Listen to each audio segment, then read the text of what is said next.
Sejam todos muito bem-vindos ao 14º CEMEP. Nesse vídeo vamos tratar de um tema muito importante, UX no pagamento. Tokenização e autenticação são complementares ou contraditórios? E é um prazer receber também nesse vídeo executivos importantes da indústria de meios de pagamento no país. Estão conosco Paulo Rogério Caffarelli, presidente da Cielo, Leandro Alex, superintendente de produtos digitais da rede, Maria Isabel Noronha, diretora da CyberSource, Maíra Borges, head de produtos na GetNet. Sejam muito bem-vindos e muito obrigado pela participação. Bom, antes de entrarmos na questão chave do vídeo, acho que seria interessante a gente explicar os benefícios das soluções, de tokenização e autenticação para os diversos agentes do setor de meios de pagamento. Maíra, você podia começar essa resposta para a gente? Claro, sim. Vamos explicar um pouco esses conceitos, né? Bom, começando pela tokenização.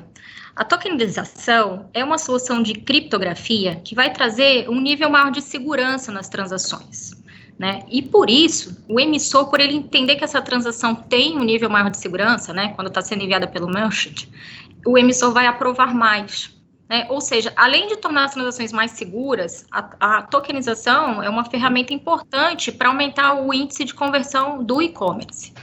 Já falando da autenticação, né, que é o famoso 3DS, é um processo onde a gente faz no e-commerce a autenticação do portador do cartão da mesma forma que é feita uma transação de cartão presente, né? Para que isso ocorra, né, a gente precisa enviar na transação informações solicitadas pelos emissores, né, como dados cadastrais, geolocalização, device fingerprint, né. Se o emissor ele não conseguir com essas informações fazer a autenticação do portador, ele vai solicitar, né, um challenger, como por exemplo, mandar um código SMS para você confirmar a transação do seu celular. Mas, independente disso, né, o grande benefício de se trabalhar com autenticação no e-commerce é a questão do liability shift. Ou seja, uma vez que a transação ela é autenticada, o ônus do chargeback vai ficar a cargo do emissor, né? O que melhora muito o resultado para o lado do merchant. Alguém quer comentar? Não, se não tiver, passamos à segunda pergunta. É importante só registrar que a gente tem um GT coordenado pelo Ortega, cuidando da expansão do 3DS no país. Ele está indo a pleno vapor, priorizado que foi pela diretoria. Maria Isabel, vou fazer uma pergunta para você. Pensando na experiência do consumidor, esse é o melhor caminho para equilibrarmos segurança e facilidade de uso? Eu acredito que sim, Ricardo. Eu acho que uma combinação do 3DS com a tokenização, apesar, os dois cumprem papéis diferentes, mas os dois endereçam os mesmos propósitos, tanto de segurança quanto de experiência do cliente, né? Do ponto de vista de segurança, acho que a Maria já comentou bem, né, o que os dois endereçam, né? Do ponto de vista de experiência do cliente, se a gente olhar a tokenização, por exemplo, em primeiro, tudo que a gente pensa de futuro de meios de pagamento, a gente acaba pensando em soluções omnichannel, em internet das coisas, e tudo isso, o grande enabler por trás de tudo isso é a tokenização. Sem a tokenização, nada disso seria possível, né? Então, se a gente olhar do ponto de vista de experiência do cliente, aquele mesmo cliente que quer ser reconhecido, recompensado no canal que ele compre, na forma que ele compre, e ser reconhecido pelo comércio como um cliente único, a tokenização é o que garante que a gente vai conseguir fazer isso e, pro lado do comércio, conseguir entregar uma experiência muito melhor para aquele cliente.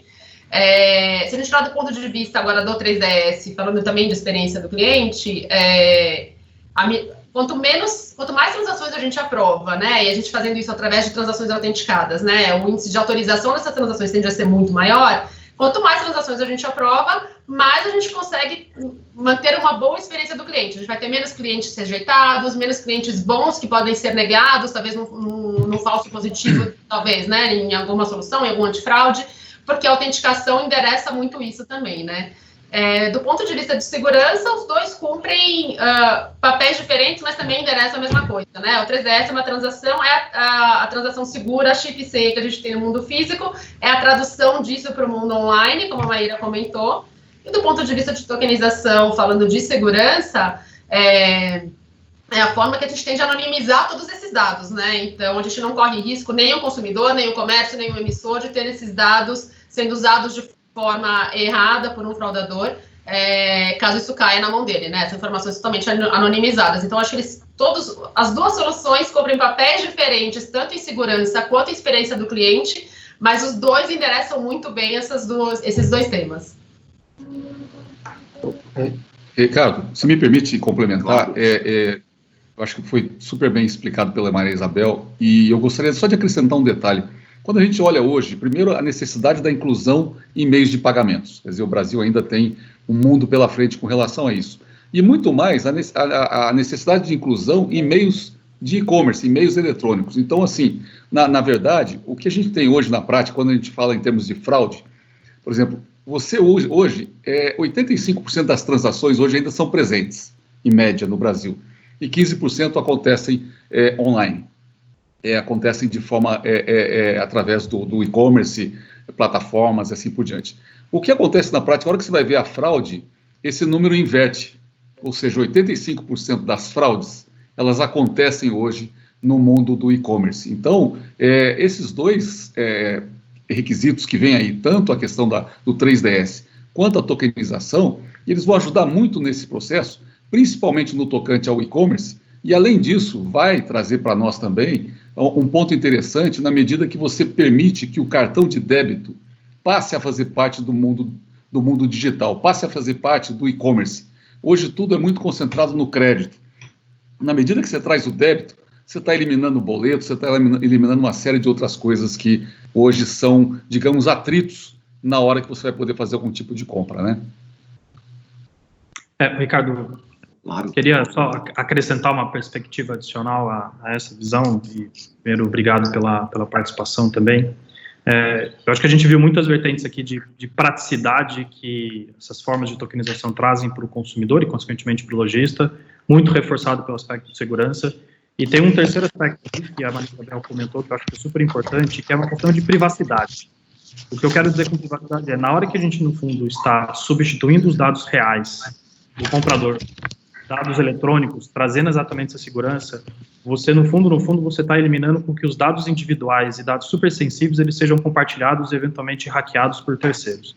No mundo que a gente vive hoje, que cada vez mais privacidade é importante, e eu costumo brincar que o que a gente compra ou o que a gente vende diz muito sobre a gente, sobre o que a gente é, sobre os nossos hábitos, do que a gente consome, o que a gente é no dia a dia. Privacidade cada vez mais tem se tornado um elemento importante para trazer até a confiança para as pessoas consumirem mais no mundo digital e vivenciarem mais esse mundo digital. Então, acho que além do elemento praticidade, além da segurança, a privacidade ela é super importante no contexto que a gente está vivendo hoje.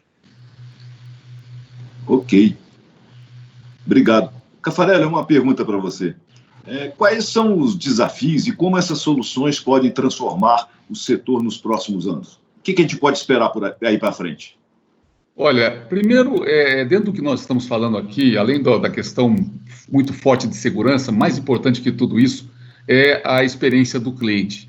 Então, cada vez mais o consumidor vai estar voltado para a sua melhor experiência do cliente. Por isso que eu digo que esse mundo hoje de pagamentos, a gente vai ter que sempre estar superando todas essas expectativas, trazendo soluções sem atritos, soluções que possam fluir no dia a dia. Então, isso vai ser cada vez mais popular. Não obstante, a gente ainda ter que enfrentar uma questão hoje de uma economia informal muito forte no Brasil, onde você tem ainda muita necessidade do dinheiro físico. São essas soluções que vão nos dar a capacidade de fazer de uma forma mais acelerada a inclusão de pagamentos. Então, primeiro sobre a ótica da tokenização, quer dizer, vai ser uma oportunidade muito boa para o mundo online, né? Seja para e-commerce, seja para carteiras digitais, para aplicativos, e vai reforçar muito aquilo que eu falei do uso do cartão de débito nessa situação. Hoje, o cartão de crédito ele prevalece no universo online, e com o protocolo agora, na verdade, do 3DS, a gente passa a fazer parte deste mundo, ou seja, o cartão de débito passa a fazer parte desse mundo, passa uma segurança para o lojista, passa uma segurança para o usuário, e eu não tenho dúvida que estimula muito também os emissores a terem um nível de aprovação maior. Uma outra coisa importante, substitui o boleto, né? de um jeito mais simples, mais seguro, estimula essa questão mais no dia a dia. Você quer ver um exemplo interessante? Se você falar hoje em pagamentos de escola, pagamentos de seguro, é muito fácil você fazer a primeira transação offline para você fazer a autenticação, mas a partir daquele momento, você passa a ter todos os demais pagamentos por meio de uma solução online. Então, isso acaba, de certa maneira, trazendo conveniência, trazendo comodidade. Você vai ter checkout facilitado. A tokenização, ela traz muita segurança também para as carteiras digitais. A gente está observando hoje um crescimento enorme da oferta de carteiras digitais e o nível de fraude ainda é muito grande. Então, com a tokenização, a gente aumenta muito a questão da segurança. E a gente vai ter uma coisa que o varejista gosta muito, é que você poder estimular o uso do mobile, estimular cada vez mais que os pagamentos aconteçam por meio do seu celular. Uma outra coisa importante, né, que incomoda tanto a indústria, chargeback, ou seja, isso também, na medida que você tenha tanto o processo da tokenização quanto o processo do 3DS, ou ambos, na verdade, você vai ter menos chargeback. E você tendo menos chargeback, você também tem uma postura dos emissores em efetivarem uma maior conversão. Entendo o seguinte, que pagamentos recorrentes, né, vão se beneficiar muito disso, como eu falei no início, a transação vai começar no mundo físico e vai terminar no mundo online. Então, eu diria assim que o boleto acaba ficando com seus dias contados na medida que a gente vai trazendo segurança e conveniência para esse processo. Ok. Alguém quer complementar? Eu gostaria, Ricardo. Por favor. Queria colocar aqui, assim, quando a gente fala em termos de desafio, né? Um grande desafio que a gente tem hoje, né? Porque a gente não tem dúvida do quanto essas novas tecnologias agregam aqui em performance e segurança. Mas é que para que tudo funcione, né? A gente depende que toda a cadeia de pagamento esteja adaptada a esses novos protocolos. E aqui a gente está falando de emissor, está falando de adquirente, de bandeira, mas estamos falando também dos gateways de pagamento, dos merchants e do próprio cardholder, né? Então, assim, é um processo de adoção que a gente tem que engajar essa cadeia inteira e todo mundo tem que trabalhar junto para conseguir massificar o uso desses protocolos, para que a gente tenha resultados satisfatórios como a gente espera. Ô Maíra, e interessante que, sim, sobre a ótica nossa aqui, fazendo uma propaganda dos adquirentes, nós já estamos prontos para ambas as transações, né? Sim.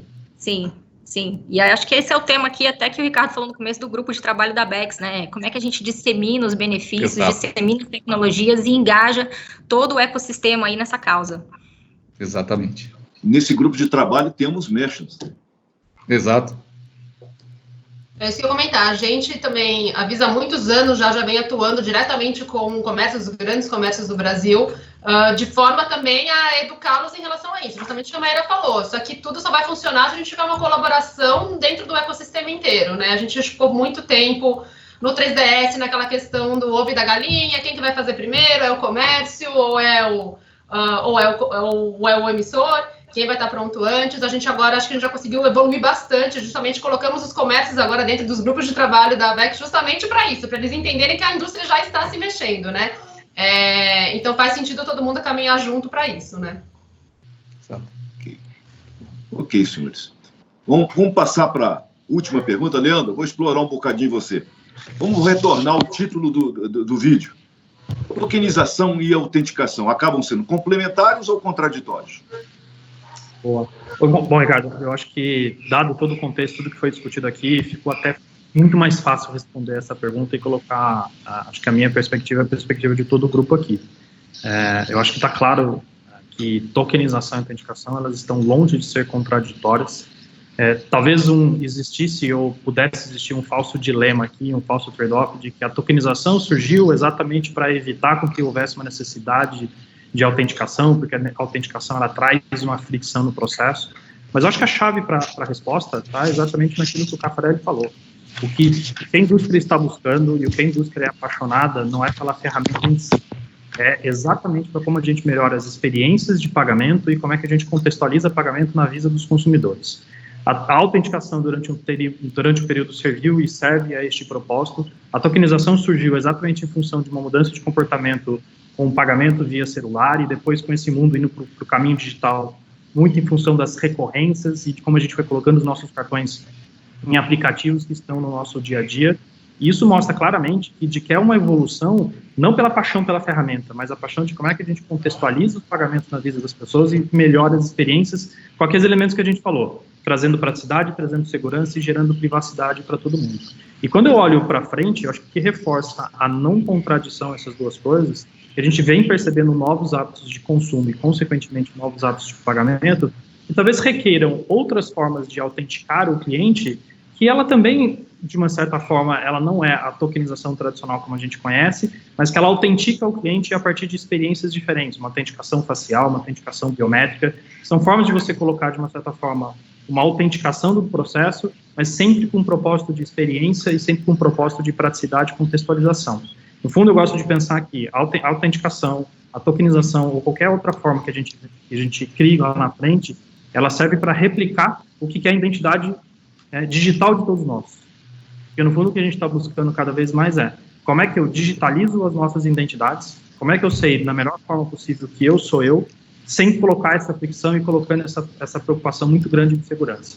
Então, acho que para colocar o viés que todo mundo colocou aqui muito bem, para mim não são nada contraditórios, são super complementares, e quando a gente vê a evolução do futuro de pagamento, cada vez mais colocar esses aspectos de segurança, praticidade, como a gente evolui para isso no contexto, mais do que a tokenização, do que a autenticação, mas está no contexto do pagamento, é aí que vai ser a chave para a gente desmistificar tudo isso, para a gente ter a adoção do merchant, para a gente ter a adoção dos usuários. Eu acho que muito da gente que a gente vem brigando aqui e buscando fortemente como indústria é também para desmistificar na ponta como é que a gente mostra para as pessoas que tem muito benefício ao implementar esse tipo de tecnologia. Ô, Leandro, é interessante também o seguinte, a tokenização, se você tiver algum desvio do token, se você perder o token, você não está expondo nenhum tipo de dado do usuário. Esse é o primeiro ponto, né? E a questão também do 3DS, eu acho que é um ponto muito importante. O próprio emissor vai se sentir muito mais seguro no momento que ele dá autorização, na medida que ele vai receber informações que vão além do número do cartão, do nome, do CVV e do vencimento, muito mais trazendo outros tipos de dados que vão realmente confirmar isso. Na medida que você confirma isso, como foi a Maíra falou, você passa daquele momento ali ter toda essa segurança, né? Então, eu acho que assim, você pode ter transações envolvendo os dois casos, você pode ter transação só com tokenização, você pode ter transação só com a autenticação do 3DS, e no futuro teremos muitas outras experiências para poder estar fazendo isso. Falando com o pessoal da área de segurança, eles hoje ficam muito focados nessa questão do online, né, da fraude online, e o que a gente sente é o seguinte, na medida que você vai atuando em cima disso, você vai diminuindo esse risco de fraude online, que ainda hoje é muito forte. Alguém quer complementar mais? Eu queria fazer só também mais um comentário. Eu acho que claro. A combinação desses dois, né, como o Leandro foi perfeito, realmente eles são totalmente complementares, não competem entre si, e vão ser, na minha percepção, é o que realmente vai possibilitar todas as inovações que a gente quer trazer para o futuro, né?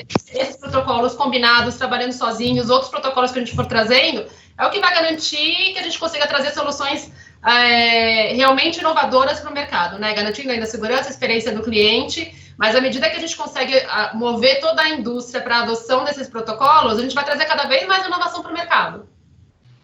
Perfeito. Eu acho que não podemos esquecer que o objetivo do cliente, quando usa um meio de pagamento, é fazer uma aquisição.